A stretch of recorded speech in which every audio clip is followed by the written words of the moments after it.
ಸ್ನೇಹಿತರೆ ನಮಸ್ಕಾರ. ಈಗ ಸ್ವಲ್ಪ ಜಿರಳೆಗಳ ಬಗ್ಗೆ ಮಾತಾಡೋಣ, ಕಾಕ್ರೋಚ್ಗಳ ಬಗ್ಗೆ. ಇಡೀ ದೇಶ ಇವತ್ತು ಕಾಕ್ರೋಚ್ ಬಗ್ಗೆ ಮಾತಾಡ್ತಾ ಇದೆ. ನನ್ನ ಅನಿಸಿಕೆಗಳನ್ನು ಹೇಳೋಣ ಅಂತ ನಿಮ್ಮ ಮುಂದೆ ಬಂದಿದ್ದೀನಿ. ನಿಮಗೆ ಈ ಹಿಂದೆ ತಮಿಳು ನಟ ಧನುಷ್ದು ಒಂದು ಸಾಂಗ್ ತುಂಬ ಫೇಮಸ್ ಆಗಿತ್ತು, ಕೊಲೆವರಡಿ ಅಂತ. ಅದು ರಾತ್ರೋರಾತ್ರಿ ಫೇಮಸ್ ಆಯಿತು. ಒಂದು ಹೆಣ್ಣು ಡಿಚ್ ಮಾಡೋದ್ಲು, ಒಂದು ಹುಡುಗಿ ತನ್ನನ್ನು ಇಷ್ಟಪಡಲಿಲ್ಲ ಅನ್ನೋದೊಂದು ವಿರಹದ ಕಾರಣಕ್ಕೆ ಕುಡ್ಕೊಂಡು ಒಬ್ಬ ಹುಡುಗ ಹಾಡೋವಂಥ ಅದೊಂದು ಸಿಂಪಲ್ ಹಾಡು. ಆದರೆ ದೇಶಾದ್ಯಂತ, ವಿಶ್ವದಾದ್ಯಂತ ಅದು ತುಂಬ ಖ್ಯಾತಿಗೊಳಪಟ್ಬಿಡ್ತು. ಆ ಕಾಲಕ್ಕೆ ತುಂಬ ಹಬ್ಬಿಡ್ತು. ಆ ಥರನೂ ಇದು ಇನ್ನೊಂದು ಕೊಲೆವರಡಿ, ಕಾಕ್ರೋಚ್ ಜನತಾ ಪಾರ್ಟಿ, ಅಭಿಜಿತ್ ದೀಪಿಕೆ ಮಾಡಿರೋದು. ಈ ಪಾರ್ಟಿ ಏನು ಸದ್ಯಕ್ಕೆ ರಿಜಿಸ್ಟರ್ ಆಗಿ ಅದಕ್ಕೊಂದು ಬೈಲಾ ಬರ್ಕೊಂಡು ಇದೆಲ್ಲ ಇನ್ನೂ ಮಾಡಿದ್ದಾರೆ ಅನ್ಕೋಬಿಡಿ. ಇನ್ನೊಂದು 3 ಕ್ವಶನ್ಸ್ ಕೇಳ್ತಾರೆ. ಆ 3 ಕ್ವಶನ್ಸ್ಗೆ ನೀವು ಆನ್ಸರ್ ಮಾಡಿದ್ರೆ ಆ ಪಾರ್ಟಿ ಒಳಗಡೆ ಜಾಯಿನ್ ಆಗ್ಬೋದು. ಬಟ್ ಮಜಾ ಇದೆ ಇದು ಹೆಂಗೆ ಉಟ್ಕೊಂತು ಅಂತ ಹೇಳೋಕ್ಕೆ. ಪಾಪ ಆ ಜಡ್ಜು, ಅವ್ರ ಹೆಸರು ಬೇಡ, ಸುಪ್ರೀಂ ಕೋರ್ಟ್ನ ನ್ಯಾಯಾಧೀಶರು, ಅವ್ರಿಗೂ ರಾಜ್ಯಸಭೆಗೆ ಹೋಗ್ಬೇಕಾದಂಥ ಆಸೆ ಇತ್ತೇನೋ, ಅವ್ರಿಗೂ ಕೇಂದ್ರ ಸರ್ಕಾರದ ಒಳಗಡೆ ಹೋಗಬೇಕು ಅನ್ನೋ ಹಗಲಿಗನಸಿತ್ತೇನೋ, ಆಸೆ ಇರುತ್ತಲ್ಲ. ನ್ಯಾಯಾಧೀಶ ಆದ ತಕ್ಷಣ ಇರಬಾರ್ದು ಅಂತೇನಿರಲ್ಲ, ಇದು ಸಾಂವಿಧಾನಿಕ ಹಕ್ಕು. ಅವ್ರಿಗೆ ಸಂವಿಧಾನ ನಮಗಿಂತ ಚೆನ್ನಾಗಿ ಗೊತ್ತು. ಅವರು ಅವರ ಸೀಟಲ್ಲಿ ಕೂತು, ಅಂದರೆ ಅದು ಅತ್ಯಂತ ಘನತೆಯುಕ್ತ ಸ್ಥಾನ ಅದು. ಆ ಸ್ಥಾನದಲ್ಲಿ ಕೂತು ನಿರುದ್ಯೋಗಿ ಯುವಕರುಗಳನ್ನು ಕಾಕ್ರೋಚ್ಗಳು ಅಂದ್ಬಿಟ್ರು. ನಿಮಗೆ ಇವತ್ತಿನ ನ್ಯಾಯಾಲಯ ಮತ್ತು ಇವತ್ತಿನ ಹೋರಾಟಗಳು, ಇವತ್ತಿನ ಕಾಯ್ದೆ ಕಾನೂನುಗಳು, ಅದು ವರ್ತಿಸ್ತಿರ್ತಕ್ಕಂಥ ರೀತಿ, ಅವು ತಗೊಳ್ತಿರ್ತಕ್ಕಂಥ ಸೈಡು, ಮತ್ತು ಅದರ ಮೇಲೆ ಒಂದು ನೆರೆಟಿವ್ ಸಿಸ್ಟಮ್ಮು ಜಗತ್ತಿಗೆ ಹೇಗೆ ಪ್ರೂವ್ ಆಗ್ತಾ ಇದೆ, ದೇಶಕ್ಕೆ ಅದು ಹೇಗೆ ಹಬ್ತಾ ಇದೆ ಅನ್ನೋದು ನಿಮಗೆ ಗೊತ್ತಿರ್ತಕ್ಕಂಥ ವಿಷಯ. ಸೊ ಈ ಕಾಕ್ರೋಚ್, ನಿರುದ್ಯೋಗಿ ಯುವಕರುಗಳೇ ಕಾಕ್ರೋಚ್ ಅನ್ನೋದಾದರೆ ಯಾಕೊಂದು ಅದರ ಹೆಸರಲ್ಲಿ ಒಂದು ಪೇಜ್ ಕ್ರಿಯೇಟ್ ಆಗಬಾರ್ದು ಅಂತೇಳಿ ಸಿಂಪಲಾಗಿ ಒಂದು ವೆಬ್ಸೈಟು, ಇನ್ಸ್ಟಾ, ಎಕ್ಸ್ ಪೇಜ್ಗಳನ್ನು ಕ್ರಿಯೇಟ್ ಮಾಡಿದ್ದು ಅಭಿಜಿತ್ ದೀಪಿಕೆ. ಈತ ಅರವಿಂದ್ ಕೇಜ್ರಿವಾಲ್ ಅವ್ರ ಜೊತೆ ಆ್ಯಪ್ ಪಾರ್ಟಿ ಉದ್ಭವ ಆದಾಗಿಂದ ಕೂಡ, ಅದು ಶುರುವಾದಾಗಿಂದ ಕೂಡ ಒಂದು ಡಿಜಿಟಲ್ ಮಾರ್ಕೆಟಿಂಗ್ ಅಂತ ಮಾಡ್ತಾರೆ. ಎಲ್ಲ ಪಕ್ಷಗಳಿಗೂ ಇರುತ್ತೆ. ನೀವು ಇತ್ತೀಚಿನ ದಿನಗಳಲ್ಲಿ BJPಯ ಪೇಜ್ಗಳು ನೋಡ್ಬೋದು. DK ಶಿವಕುಮಾರ್ ಅವ್ರದ್ದು, DK ಸುರೇಶ್ ಅವ್ರದ್ದು, ಸಿದ್ದರಾಮಯ್ಯನವ್ರದ್ದೆಲ್ಲ ಎಲ್ಲ ಮಾಡಿಬಿಡ್ತಾ ಇದ್ದಾರೆ. ಅಷ್ಟು ಹೀನಾಯವಾಗಿ ಮಾಡ್ತಾಯಿದ್ರು ಕೂಡ ಇವ್ರು ಯಾರೂ ಕೋರ್ಟ್ಗಳಿಗೆ ಹೋಗಲ್ಲ. ಪರಸ್ಪರ JDSನವ್ರನ್ನ BJPಯವ್ರು ಮಾಡ್ತಾರೆ, BJPನ ಕಾಂಗ್ರೆಸ್ನವ್ರು ಮಾಡ್ತಾರೆ. ಯಾಕೆ ಹೋಗಲ್ಲ ಅಂದರೆ ಎಲ್ಲರದು ತಳ ಸೀದಿರ್ತದೆ, ತಪ್ಪಿರ್ತದೆ. ಆ ಥರ ಒಂದು ವ್ಯಂಗ್ಯೋಕ್ತಿಗಾಗಿ, ಸರ್ಕ್ಯಾಸ್ಟಿಕ್ಕಾಗಿ ಶುರುವಾಗಿದ್ದು ಕಾಕ್ರೋಚ್ ಅಂತ ಪಾರ್ಟಿ. ಕೊಲೆವರಡಿ, ನಾನು ಧನುಷ್ ಹಾಡು ಹೇಳಿದ್ನಲ್ಲ, ಅದೇ ಥರ ದೊಡ್ಡದಾಗಿ ಹಬ್ಬಿಡ್ತು. ಯಾಕೆಂದರೆ ನೀಟ್ ಪೇಪರ್ ಲೀಕ್ ಆಗುತ್ತೆ, ಧರ್ಮೇಂದ್ರ ಪ್ರಧಾನ್ ಆಗಲಿ, ಸಂಬಂಧಪಟ್ಟ ಸಚಿವರದಾಗಲಿ ರಾಜೀನಾಮೆ ಕೇಳೋಂಗಿಲ್ಲ, ಅವ್ರ ವಿರುದ್ಧ ಹೋರಾಟ ಮಾಡೋಂಗಿಲ್ಲ, ಧ್ವನಿ ಎತ್ತಂಗಿಲ್ಲ. CBSE ಹಗರಣ ನಡೆಯುತ್ತೆ, ಕೇಳೋಂಗಿಲ್ಲ. ಪೆಹಲ್ಗಾಮ್ ಆಗುತ್ತೆ, ಪ್ರಧಾನಿಗಳನ್ನು ಪ್ರಶ್ನೆ ಕೇಳೋಂಗಿಲ್ಲ. ಈ ಜಗತ್ತಲ್ಲಿ ಅಥವಾ ಭಾರತ ಅನ್ನೋ ಪರಿಕ್ರಮಣದಲ್ಲಿ ಏನೆಲ್ಲ ನಡೀತಾ ಇದೆ, ಯಾರೂ ಅದನ್ನು ಪ್ರಶ್ನೆ ಮಾಡೋಂಗಿಲ್ಲ. ಯಾಕಂದರೆ ಪ್ರಶ್ನೆ ಮಾಡಿದ್ರೆ ಒಂದು ದೊಡ್ಡದಾಗಿ ಶುರು ಮಾಡಿದ್ದಾರೆ, ಕೆಟ್ಟದಾಗಿ. ಮೋದಿಜಿಯವ್ರನ್ನ ಪ್ರಶ್ನೆ ಮಾಡಿದ್ರೆ, ಪ್ರಧಾನಮಂತ್ರಿ ನರೇಂದ್ರ ಮೋದಿನ ಪ್ರಶ್ನೆ ಮಾಡಿದ್ರೆ ಈ ದೇಶನೇ ಪ್ರಶ್ನೆ ಮಾಡ್ದಂಗೆ. ಎಂಥ ಅನಾಹುತಕಾರಿ ಸ್ಟೇಟ್ಮೆಂಟ್ ಗೊತ್ತಾ ಇದು. ಇದನ್ನು ತುಂಬ ಚೆನ್ನಾಗಿ ಅನುಭವಿಸ್ತೀರ ಮುಂದಿನ ದಿನಗಳಲ್ಲಿ. ವ್ಯಕ್ತಿ ದೇಶ ಆಗೋಕ್ಕೆ ಸಾಧ್ಯ ಇಲ್ಲ. ಎಲ್ಲ ಸಂಸ್ಕೃತಿ ಕಥನಗಳು ಸೇರಬೇಕು, ಎಲ್ಲ ಪರಿಕ್ರಮಗಳು ಸೇರಬೇಕು. ಬಹುವಚನ ಭಾರತ ಇದು. ಎಲ್ಲರೂ ಸೇರಿದ್ರೆ ದೇಶ ಆಗೋಕ್ಕೆ ಸಾಧ್ಯ ಇರೋದು. ಯಾರು ಪ್ರಶ್ನೆ ಮಾಡೋಂಗಿಲ್ಲ ಅಂದಾಗ, ಇದು ಪ್ರಶ್ನೆನೇ ಮಾಡಬಾರ್ದಾ? EVM ಮಿಷನ್ಗಳು ಸುಟ್ಟೋಗೋದನ್ನು ಪ್ರಶ್ನೆ ಮಾಡೋಂಗಿಲ್ಲ, ಯಾವುದೋ ಪಶ್ಚಿಮ ಬಂಗಾಳದಲ್ಲಿ ನಡೆಯುವ ಹತ್ಯೆಗಳನ್ನು ಪ್ರಶ್ನೆ ಮಾಡೋಂಗಿಲ್ಲ, ಕೊಲೆಗಳನ್ನು ಪ್ರಶ್ನೆ ಮಾಡೋಂಗಿಲ್ಲ, ಸಿನಿಮಾ ಹೆಸರಲ್ಲಿ ನಡೆಯೋ ಕಾರ್ಪೊರೇಟ್ ರಾಜಕಾರಣಗಳನ್ನು ಪ್ರಶ್ನೆ ಮಾಡೋಂಗಿಲ್ಲ, ಸುಪಾರಿ ರಾಜಕಾರಣಗಳನ್ನು ಪ್ರಶ್ನೆ ಮಾಡೋಂಗಿಲ್ಲ, ಹತ್ಯಾ ರಾಜಕಾರಣ ಪ್ರಶ್ನೆ ಮಾಡೋಂಗಿಲ್ಲ, ಯುವಕರ ತಲೆ ಮೇಲೆ ಎಲ್ಲ ಮಾಡ್ತಿರೋದನ್ನು ಪ್ರಶ್ನೆ ಮಾಡೋಂಗಿಲ್ಲ. ಈ ಥರ ಪ್ರಶ್ನೆನೇ ಮಾಡೋಗಿಲ್ಲ ಅನ್ನುವ ದಮನಕಾರಿ ರೀತಿ ಮತ್ತು ಒಂಥರ ಒಂದು ಎಮರ್ಜೆನ್ಸಿ ಸ್ಥಿತಿಯನ್ನು ತಂದೊಡ್ಡುವಂಥ ಪ್ರಶ್ನೆಗಳನ್ನೇ ಕೇಳಬಾರ್ದು ಅನ್ನುವಂಥ ಪರಿಸ್ಥಿತಿಗೆ ತಂದೊಡ್ಡುವಂಥ ರೀತಿಯಲ್ಲಿ ಏನಾಗುತ್ತೆ, ಈ ಥರದ ಕಾಕ್ರೋಚ್ಗಳು ಉಗಮ ಆಗ್ತವೆ.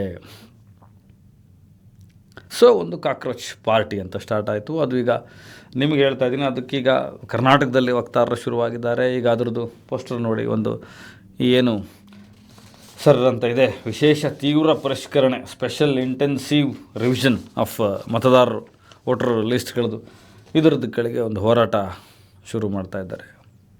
ಹಿಂದೆ ಏನೋ CAA ತಂದುಬಿಡ್ತೀವಿ, ಇನ್ನೊಂದು ಮಾಡಿಬಿಡ್ತೀವಿ, ನುಸುಳುಕೋರನ್ನ ಓಡಿಸ್ಬಿಡ್ತೀವಿ, ಎಲ್ಲರನ್ನೂ ಲೆಕ್ಕಾಚಾರ ಹಾಕ್ಬಿಡ್ತೀವಿ ಅಂತೇಳಿ ಇಡೀ ದೊಡ್ಡ ಹೋರಾಟ ಭಾರತಾದ್ಯಂತ ನಡೆದಿತ್ತು. ಈಗ ಈ ನೀಟ್ ಥರದ ಅನ್ಯಾಯಗಳಿಗೆ ಏನ್ರಿ ಅದು ಅನ್ಯಾಯ? ಎಷ್ಟು ಶೈಕ್ಷಣಿಕವಾಗಿ ಎಷ್ಟು ಜನ ಬದುಕನ್ನು ಕಳ್ಕೊಬಿಟ್ರಲ್ರಿ.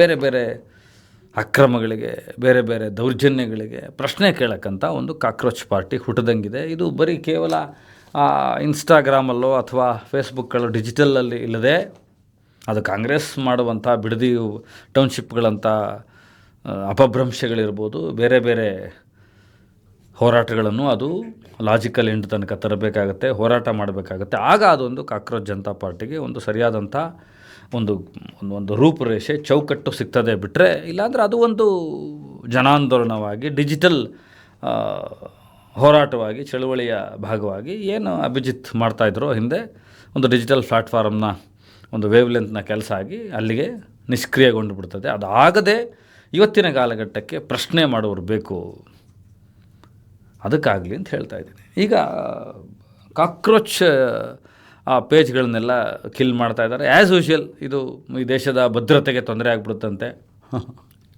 ನಗು ಬರುತ್ತೆ ಹಿಂಗೆಲ್ಲ ಮಾತಾಡಿದ್ರೆ ಕೇಂದ್ರ ಸರ್ಕಾರದವರು. ಯಾರೋ ಒಂದು ಇನ್ಸ್ಟಾಗ್ರಾಮ್ ಪೇಜ್ ಮಾಡಿಬಿಟ್ಟು ಒಂದಷ್ಟು ಹಾಕೋಬಿಟ್ರೆ ಅದಕ್ಕೆ BJP ಜನ ನಾವು ಕಾಕ್ರೋಚ್ನ ಹೊಡೆದಾಕ್ಬಿಡ್ತೀವಿ, ಅದಕ್ಕೆ ಮಾತ್ರ ಔಷಧಿ ಇದೆ. ನೆಟ್ಟಿಗೆ ಮಾಡ್ಕೊಳ್ರಿ ನಿಮ್ಮ ಸಮಸ್ಯೆಗಳನ್ನು, ಯಾಕ್ರಿ ಕಾಕ್ರೋಚ್ಗಳು ಬರ್ತವೆ?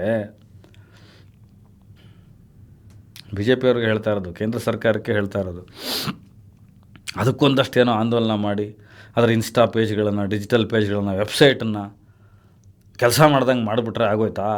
ನಂತರ ನೂರಾರು ಧ್ವನಿಗಳು ಮಾತಾಡ್ತಾರೆ. Whether it may be Congress, BJP, ಯಾರ್ದಾದ್ರು ಪಕ್ಷ ಇರಲಿ, ನೀಟ್ದು ಪ್ರಶ್ನೆ ಕೇಳಬಾರ್ದಾ? ತಲೆದಂಡ ಆಗಬಾರ್ದಾ? ಹೋ ಅಂದ್ಬಿಡ್ತಾಯಿದ್ರಿ ಕಾಂಗ್ರೆಸ್ ಸರ್ಕಾರ ಇದ್ದಾಗ 2000ರಲ್ಲಿ. ಕೊಡಬೇಕಲ್ಲ ರಾಜೀನಾಮೆ ಅವನ ಅಯೋಗ್ಯ ಸಚಿವ. ಯಾರು ಯಾವುದು ಹೊಣೆ ಹೊತ್ಕೊಳ್ಳೋಕ್ಕೆ ತಯಾರಿಲ್ಲ.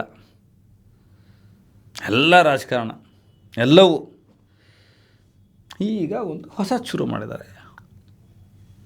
ಈಗ ಜಡ್ಜ್ ಯಾಕೆ ಹಂಗೆ ಹೇಳಿದ್ರು ಕಾಕ್ರೋಚ್ ಅಂತ, EVM ಮಿಷನ್ನು, ಅದಕ್ಕೆ 22,000 EVM ಮಿಷನ್ಗಳು ಸುಟ್ಟು ಹೋಗ್ಬಿಟ್ವು. ಅಲ್ಲಿಗೆ ಬೆಂಕಿ ಆಕಸ್ಮಿಕ ಆಗೋಯ್ತು. ಈ ಸರ್ ಅನ್ನೋದನ್ನು ವೆಸ್ಟ್ ಬೆಂಗಾಲಲ್ಲಿ ತುಂಬ ದೊಡ್ಡದಾಗಿ ತಂದರು. ಅಲ್ಲಿ ಇಷ್ಟು ಕೋಟ್ಯಾಂತರ ಓಟ್ಗಳೇ ಆಗಬಾರ್ದು ಅಂತ ನೋಡಿಕೊಂಡ್ರು. ವೋಟ್ ಪರ್ಸೆಂಟೇಜ್ ಸಡನ್ ಶಿಫ್ಟ್ ಆಯಿತು. ಬೇರೆ ಬೇರೆ ರಾಜ್ಯಗಳಲ್ಲಿ ಹೇಗೆ ವರ್ಕೌಟ್ ಮಾಡ್ಕೊಳ್ತಾ ಇದ್ದಾರೆ ಅದನ್ನು ಇಟ್ಕೊಂಡು ಇದೆಲ್ಲ ತನಿಖೆ ಆಗಿ ಉತ್ತರ ಸಿಗೋದಕ್ಕೆ ಪಹಲ್ಗಾಮ್ನಲ್ಲಿ ಸತ್ತಂತಹ ಸೈನಿಕರ ಆತ್ಮಕ್ಕೆ ಶಾಂತಿ ಸಿಕ್ಕಿರ್ಬೋದು ಅಷ್ಟೊತ್ತಿಗೆ. ಅದೀಗ ಕರ್ನಾಟಕಕ್ಕೂ ಬಂದಿದೆ. ಕಾಕ್ರೋಚ್ ಜನಾಂದೋಲನದ ಪರವಾಗಿ ಇಲ್ಲೊಂದು ಪೋಸ್ಟರ್ ಬರುತ್ತೆ ನೋಡಿ, ಎಲ್ಲರೂ ಹೋರಾಟನ ಶುರು ಮಾಡ್ತಾ ಇದ್ದಾರೆ. ಈ ಹೋರಾಟ ನನ್ನದು ಕೂಡ ಆಗಿರುತ್ತೆ, ಅದು ನಿಮ್ಮದು ಆಗಿರಲಿ ಅಂತ ಒಂದು ಲೇಖನ ನೀವು ಓದಿರ್ಬೋದು. ಹಿರಿಯರಾದಂಥ ಪುರುಷೋತ್ತಮ ಬಿಳಿಮಲೆಯವರು ಪ್ರಜಾವಾಣಿನಲ್ಲಿ ಒಂದು ಲೇಖನ ಬರೆದಿದ್ದಾರೆ. ಈ ಸರ್ ಅನ್ನೋದ್ರ ಬಗ್ಗೆ, ಸ್ಪೆಷಲ್ ಇಂಟೆನ್ಸಿವ್ ರಿವಿಷನ್ ಏನಿದೆ ಮತದಾರರ ಪಟ್ಟಿಯ ಶುದ್ಧೀಕರಣಗೊಳಿಸೋದು ಅಂತ. ಈ ಶುದ್ಧೀಕರಣಗೊಳಿಸೋದು ಅನ್ನೋದರಲ್ಲೇ ಒಂದು ಡೌಟು ನನಗೆ, ಈ ಶುದ್ಧತೆ ಅನ್ನೋದ್ರ ಬಗ್ಗೆನೇ. ಇಲ್ಲಿ ಬರುತ್ತೆ, ನೀವು ಅದನ್ನು ಓದಿಲ್ಲದೆ ಹೋದ್ರೆ ಒಂದು ಸಲ ಓದ್ಕೊಳ್ಳಿ, ಅದು ತುಂಬ ಎನ್ಲೈಟನ್ ಆಗಿದೆ ಅಂತ ಹೇಳ್ತಾ, ಈಗ ಬಾಂಗ್ಲಾದೇಶದಿಂದ ವೋಟರ್ಸ್ ಹೆಸರಲ್ಲಿ ವೋಟರ್ಸ್ ಮಾಡಿಬಿಟ್ಟಿದ್ದಾರೆ ತುಮಕೂರಲ್ಲಿ. ಹಿಂದೆ ವರದಿಯಾಗಿತ್ತು 16-17 ಸಾವಿರ ಒಂದೊಂದು ಏರಿಯಾದಲ್ಲಿ ನಕಲಿ ಮತಪತ್ರಗಳಿದ್ವು.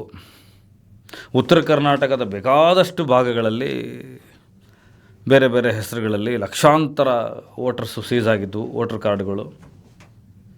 ರಾಜರಾಜನಗರ ಕ್ಷೇತ್ರದಲ್ಲೇ ಬೆಂಗಳೂರಲ್ಲಿ ವೋಟರ್ಸ್ ಕಾರ್ಡ್ಗಳು ಸೀಸ್ ಆಗಿದ್ವು. ಏನು ಮಾಡ್ತೀರಾ ಅವ್ರನ್ನೆಲ್ಲ? ಈ ಶುದ್ಧೀಕರಣ ಆಗೋದಕ್ಕಿಂತ ಮುಂಚೆ, ಸರ್ ಅಪ್ಲೈ ಆಗೋದಕ್ಕಿಂತ ಮುಂಚೆ ಕೇಳ್ತೀನಿ, ಈ ಪೌರತ್ವವನ್ನು ರದ್ದು ಮಾಡೋದು, ಪೌರತ್ವವನ್ನು ಪರಿಷ್ಕರಿಸ್ಬೋದೇ ವಿನಃ ರದ್ದು ಮಾಡೋದು, ಅದನ್ನು ನಿಷೇಧದಲ್ಲಿ ಇಡೋದು ಎಲೆಕ್ಷನ್ ಕಮಿಷನ್ಗೆ ವ್ಯಾಪ್ತಿಗೆ ಒಳಪಡುತ್ತಾ ಇನ್ನೂ ಉತ್ತರ ಕೊಟ್ಟಿಲ್ಲ ಕೇಂದ್ರ ಸರ್ಕಾರದವರು. ಸುಪ್ರೀಂ ಕೋರ್ಟ್ ಯಥಾ ಪ್ರಕಾರ ಇರಲಿ ಬಿಡಿ, ಸದ್ಯಕ್ಕೆ ಅದಂಗೆ ಇರಲಿ, SIR ಜಾರಿಯಾಗಲಿ ಅಂತ ಹೇಳಿದೆ. ಆಯಿತು.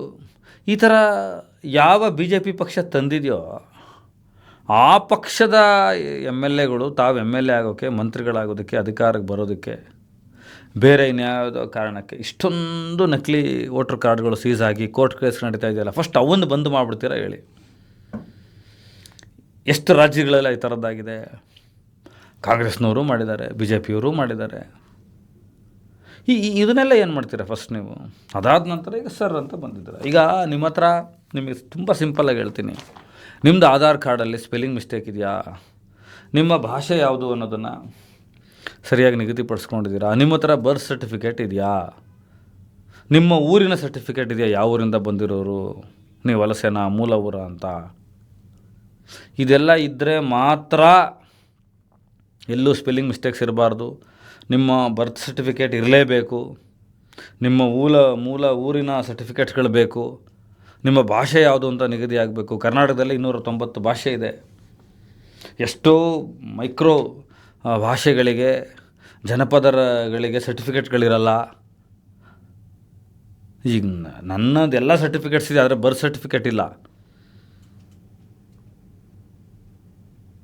ಈ ಥರದ್ದು ಬೇಕಾದಷ್ಟು ಹತ್ರ ಇಲ್ಲ, ನನ್ನ ಹತ್ರ ಇಲ್ಲ ಅಂತ ಇಟ್ಕೊಳ್ಳಿ. ಅವರೆಲ್ಲ ಏನು ಮಾಡಬೇಕು? ಅವ್ರನ್ನ ಮತದಾರರ ಪಟ್ಟಿಯಿಂದ ಕೈ ಬಿಟ್ಬಿಡ್ತೀರಾ, ಅವ್ರನ್ನ ನುಸುಳುಕೋರರು ಅಂತ ಕರಿತೀರಾ, ಅವ್ರನ್ನ ನಿಷೇಧದಲ್ಲಿ ಇಡ್ತೀರಾ, ಅವ್ರನ್ನ ಶಂಕಿತರು ಅಂತ ಕರಿತೀರಾ, ಅವ್ರನ್ನ ಬ್ಲ್ಯಾಕ್ ಲಿಸ್ಟ್ಗೆ ಹಾಕ್ಬಿಡ್ತೀರಾ ಅಂದರೆ ಸುಪ್ರೀಂ ಕೋರ್ಟ್ ಹತ್ರನೂ ಉತ್ತರ ಇಲ್ಲ. ಎಷ್ಟು ವೋಟ್ ಪರ್ಸೆಂಟೇಜು ಶೇರ್ಗಳು ಇದರಿಂದ ಬದಲಾಗ್ತಾ ಇದೆ, ಎಷ್ಟು ಜನರು ಮತ್ತೆ ಅಭದ್ರತೆಗೆ ಹೊರಟೋಗ್ಬಿಡ್ತಾರೆ, ಎಷ್ಟು ಜನ ತನ್ನ ಐಡೆಂಟಿಟಿಯನ್ನು ಸ್ಥಾಪಿಸ್ಕೊಳ್ಳೋಕೆ ಮತ್ತೆ ಹೋರಾಟ ಮಾಡಬೇಕು. ಅಂದರೆ ನಾನು ಈ ದೇಶದವನು, ಈ ರಾಜ್ಯದವನು ಅಂತ ನನ್ನನ್ನು ನಾನು ಸಾಬೀತುಪಡಿಸ್ಕೊಳ್ಳೋದಕ್ಕೆ ಆಧಾರ್ ಕಾರ್ಡು ಸಾಕು ಅಂತ ಹೇಳಿದ್ರು. ಮೊದಲು ಬಿದ್ದು ಆಧಾರ್ ಕಾರ್ಡ್ ಮಾಡಿಸ್ಕೊಂಡ್ವಿ. ಈಗ ಆಧಾರ್ ಕಾರ್ಡನ್ನು ಅಧಿಕೃತ ಸಂಸ್ಥೆ, ಆಧಾರ್ ಕಾರ್ಡ್ ಮಾಡಿದ ಸಂಸ್ಥೆ ಹೇಳ್ತಾ ಇದೆ, ಕೇಂದ್ರ ಸರ್ಕಾರ ಹೇಳ್ತಾ ಇದೆ ಇದು ಅಧಿಕೃತ ಗುರುತಿನ ಪತ್ರ ಅಲ್ಲ ಭಾರತೀಯಂದು ಅಂತ ಹೇಳ್ತಾ ಇದೆ. ಮತ್ತು ಯಾಕೆ ಆಧಾರ್ ಕಾರ್ಡ್ ಅಂತಂದರೆ ಎಲ್ಲದಕ್ಕೂ ಟೆಸ್ಟ್ ಮಾಡಿದ್ರಿ, ಅದು ಏನು ಬಿಸ್ನೆಸ್ ಆಗಿತ್ತು ನಿಮ್ಮದು? ಯಾಕೆ ಅದನ್ನು ಜಗತ್ತಿಗೆ ಹೇಳಲ್ಲ ಆಧಾರ್ ಕಾರ್ಡಿಂದಿನ ಬಿಸ್ನೆಸ್ನ? ಈ ಡಾಟಾ ಮ್ಯಾಟ್ರಿಕ್ಸ್ ಏನು? ಈ ಡಾಟಾ ತೆಗಿಯೋಕ್ಕೆ ಏನು ಕೊಟ್ಟಿದ್ದೀರಾ? ಮನುಷ್ಯನ ಪ್ರತಿ ವಿವರಣೆಗಳನ್ನು ತೊಗೊಂಡು ಅದನ್ನು ಎಲ್ಲಿಗೆ ಮಾರಾಟ ಮಾಡ್ತಾಯಿದ್ದೀರಾ? ಯಾವ ಕಾರ್ಪೊರೇಟ್ ಕಂಪ್ನಿಗಳಿಗೆ ಕೊಡ್ತಾಯಿದ್ದೀರಾ? ಡಾಟಾ ಇನ್ಫಾರ್ಮೇಷನ್ ಇದೆಯಲ್ಲ, ಪ್ರತಿ ಮನುಷ್ಯನ ಖಾಸಗಿ ಮಾಹಿತಿಗಳು, ಇದು ಎಂಥ ದೊಡ್ಡ ಬಿಸ್ನೆಸ್ ಗೊತ್ತಾ ಇದು? ಅದು ಹೇಳಿದ್ರೆ ಅದೇ ಸಪ್ರೇಟ್ ಎಪಿಸೋಡ್ ಮಾಡಬೇಕು. ಅಷ್ಟು ದೊಡ್ಡ ಬಿಸ್ನೆಸ್ಸು. ನಿಮ್ಮ ಖಾಸಗಿ ಮಾಹಿತಿ, ನಿಮ್ಮ ಬ್ಲಡ್ ಗ್ರೂಪ್ ಯಾವುದು, ನಿಮ್ಮ ಊರು ಯಾವುದು, ನೀವು ಎಲ್ಲಿಂದ ಬರ್ತೀರಾ, ನೀವೆಷ್ಟು ದುಡಿಮೆ ಮಾಡ್ತೀರಾ, ನಿಮ್ಮ ಜಾತಿ ಯಾವುದು, ನಿಮ್ಮ ವರ್ಗ ಯಾವುದು, ಎಲ್ಲಿರ್ತೀರಾ, ಎಲ್ಲಿಂದ ಎಲ್ಲಿಗೆ ಬಂದಿರಿ, ಯಾವ ಭಾಷೆ, ನಿಮ್ಮ ಮನೆಯಲ್ಲಿ ಎಷ್ಟು ದುಡಿಯೋರಿದ್ದಾರೆ, ಯಾವ ಥರ ದುಡಿಯೋರಿದ್ದಾರೆ, ಏನೇನೆಲ್ಲ ಅಭಿರುಚಿಗಳಿದ್ದಾವೆ ನಿಮ್ಮ ಮನೆಯಲ್ಲಿ, ಇನ್ಕಮ್ ಟ್ಯಾಕ್ಸ್ ಕಟ್ತೀರಾ ಇಲ್ವಾ, ಇದು ಖಾಸಗಿ ಮಾಹಿತಿ ಇದೆಯಲ್ಲ, ಇದು ಒಂದು ಬಿಸ್ನೆಸ್. ಇದು ಮತ್ತೆ ಸರ್ ಹೆಸರಲ್ಲಿ ಶುರುವಾಗುತ್ತಾ? ಬರ್ತ್ ಸರ್ಟಿಫಿಕೇಟ್ ಇಲ್ಲದೆ ಹೋದವನು ಏನು ಮಾಡಬೇಕು? ರೈತ ಅವ್ನು ಸ್ಪೆಲ್ಲಿಂಗ್ ಮಿಸ್ಟೇಕ್ ಇದ್ದರೆ ಏನು ಮಾಡಿಬಿಡ್ಬೇಕು? ಅದು ಎಷ್ಟು ದಿನದಲ್ಲಿ ಸರಿ ಹೋಗುತ್ತದು? ಅವನಿಗೆ ಮತ ಹಾಕೋಕ್ಕೆ ಪರ್ಮಿಷನ್ನೇ ಇರೋದಿಲ್ವಾ? ವೋಟರ್ ಕಾರ್ಡ್ ಕ್ಯಾನ್ಸಲ್ ಮಾಡ್ತೀರಾ? ಈ ಹೆಸರಲ್ಲಿ ರಾಜಕೀಯ ಏನು? ಎಲ್ಲೆಲ್ಲಿ ವೋಟ್ ಪರ್ಸೆಂಟೇಜ್ಗಳು ಚೇಂಜಸ್ ಆಗುತ್ತೆ, ಯಾರ್ಯಾರಿಗೆ ವೋಟ್ ಬರಬೇಕು ಅಂತ ಆಗುತ್ತೆ. ಇದು ಯಾರನ್ನು ಪ್ರಜಾಪ್ರಭುತ್ವ ದೇಶದಲ್ಲಿ ದಮನ ಮಾಡೋದಕ್ಕೋಸ್ಕರ ಈ ಕಾನೂನುಗಳು. ಇದರಲ್ಲಿ ಇನ್ನೊಂದು ಮಜಾ ಇದೆ. ಕಾಗುಣಿತ ತಪ್ಪಾಗಿದ್ದು ಆಧಾರ್ ಕಾರ್ಡಲ್ಲಿ, ಅವನ ಅಡ್ರೆಸ್ ಪ್ರೂಫ್ ಸರಿ ಇಲ್ದಲೇ ಇದ್ದು, ಅವನ ಭಾಷೆ ಸರಿಯಾಗಿ ನಿಗದಿ ಆಗದೆ ಹೋದರೆ, ಅವನ ಬರ್ತ್ ಸರ್ಟಿಫಿಕೇಟ್ ಸರಿ ಇಲ್ಲದೆ ಹೋದರೆ, ಇದು ಸರ್ ಅವರು ಕೇಳುವಂಥ ಮಾಹಿತಿಗಳು ಸರಿ ಇಲ್ಲದೆ ಹೋದರೆ ಕೋರ್ಟ್ಗೆ ಹೋಗ್ಬೋದಂತೆ. ನಾವು ಕೇಳಿದ್ವಿ, ಬಡವರೆಲ್ಲ ಯಾವ ಕೋರ್ಟ್ಗೆ ಹೋಗ್ತಾರೆ? ವಲಸೆ ಕಾರ್ಮಿಕರು ಎಲ್ಲಿಗೆ ಹೋಗ್ತಾರೆ? ಊರಿಂದ ಊರಿಗೆ ಅಲ್ಕೊಂಡು ಓಡಾಡಿ ಆಧಾರ್ ಕಾರ್ಡ್ ಮಾಡಿಸ್ಕೊಂಡು ಅವ್ರಿಗೆ ಎಲ್ಲಿಗೆ ಹೋಗ್ತಾರೆ? ಮೈಕ್ರೋ ಮೈನಾರಿಟಿಗಳೆಲ್ಲ ಏನು ಮಾಡ್ತಾರೆ? ಅವ್ರಿಗೆ ಈಗ ಗುರುತಿನ ಪತ್ರ ಈಗ ಬರ್ತಾ ಇರುತ್ತೆ, ಕೆಲವ್ರಿಗೆ ಪತ್ರಗಳೇ ಕೊಟ್ಟಿಲ್ಲ. ಇನ್ನು ಎಷ್ಟೋ 36ರಿಂದ 38 ಹಂದಿ ಜೋಗಿಗಳು, ದರ್ವೇಶಿಗಳು ಈ ಥರ ಹೇಳ್ತಾ ಹೋದರೆ ಮೈಕ್ರೋ ಮೈನಾರಿಟಿಗಳು ತುಂಬ ಇದೆ. ದ್ವಾರಕನಾಥ್ ಅವರು ತುಂಬ ದೊಡ್ಡ ಹೋರಾಟ ಮಾಡ್ತಾನೆ ಇದ್ದಾರೆ ಅವತ್ತಿಂದ. ಅವ್ರಿಗೆ ಆಧಾರ್ ಕಾರ್ಡೇ ಕೊಟ್ಟಿಲ್ಲ, ಗುರುತಿನ ಪತ್ರಗಳೇ ಕೊಟ್ಟಿಲ್ಲಪ್ಪ. ಮಾಂಗ್ ಗಾರ್ಡ್ಗಳು ಅಂತಾರೆ, ಹಕ್ಕಿ ಸಿಕ್ಕರು ಅಂತಾರೆ, ಪಿಳ್ಳಂಗೋವಿಗಳು ಅಂತಾರೆ, ದರ್ವೇಶಿಗಳು ಅಂತಾರೆ. ಆ ಥರದೊಂದು 38 ವರ್ಗ ಇದೆ. ಅವರೆಲ್ಲ ಏನಾಗಬೇಕು? ಅವ್ರ ಹೆಸರಲ್ಲಿ ಯಾರು ಓಟ್ ಚಲಾವಣೆ ಮಾಡ್ತಾರೆ?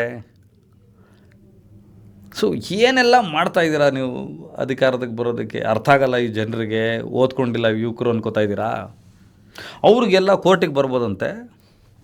ಅಧಿಕಾರಿಗಳು ಮನೆಗೆ ಹೋಗಿ ಹೇಳೋದಕ್ಕೆ ಶುರುವಾಗಿದ್ದಾರೆ, ನಿಮಗೆ ರಜಾ ಇದ್ದಾಗ ಕೋರ್ಟಿಗೆ ಬರ್ಬೋದು. ವಾರೇವಾ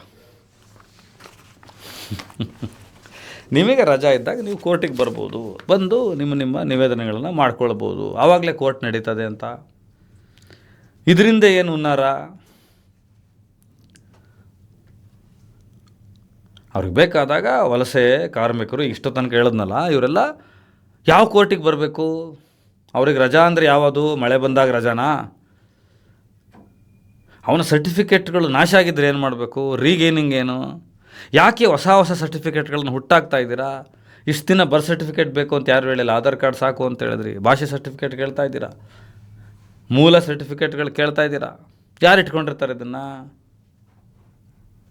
ನೀವು ಇದೆಲ್ಲ ಸರ್ವೆ ಮಾಡಿ ಇವನ ಸೈಕಾಲಜಿಕಲಿ ಇವನು ಐಡಿಯಾಲಜಿ ಯಾವುದಕ್ಕೆ ಸಂಬಂಧಪಡ್ತಾನೆ ಅನ್ನೋದನ್ನು ಉಳಿಸ್ಕೊಂಬಿಟ್ಟು ಯಾರು ನಿಮ್ಮ ವಿರುದ್ಧ ಇದ್ದಾರೆ ಅವ್ರನ್ನ ಕಡೆಗಣಿಸಿ